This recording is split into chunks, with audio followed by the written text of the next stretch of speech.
คันผู้ใดมาแบบสดๆมานั่งทีมงานดนตรีเขาได้แล้ว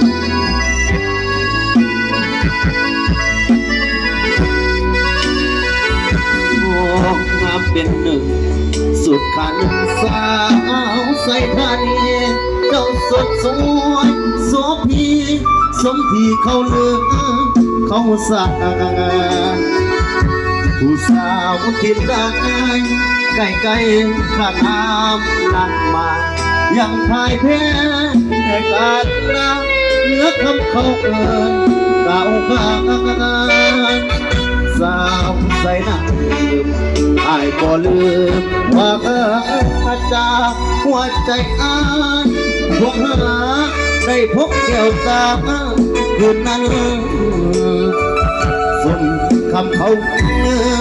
ไอ้เสื้อถือความสวยละวันทั้งหัวผาเหี่ยวพัน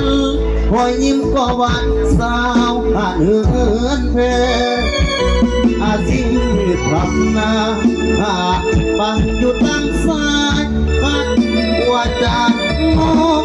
อ่อนหวานได้ฟังสะท้อนดวงแดงนางสักส่วนแก่คนหูคนมันหยุดทำงานเงื่อนแท้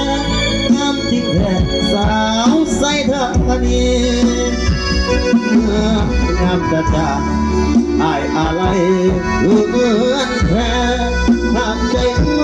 งก็เปลี่ยนแปลงสิบอกพ่อแม่มาขอทันทียามบุญบ่สู้ลุงคาลมสาวใส่ทักนี้ได้แฟนงามน้ำใจยืนใจสาวผ่านเฮือนแพ้เขาเสียเลย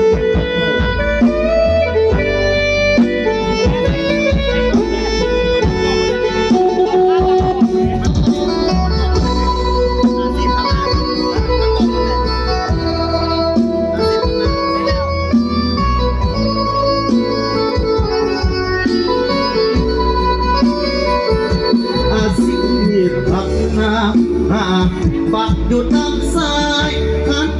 ว่าจะมองอ่อนหวานได้ฟังสะท้านดวงแดง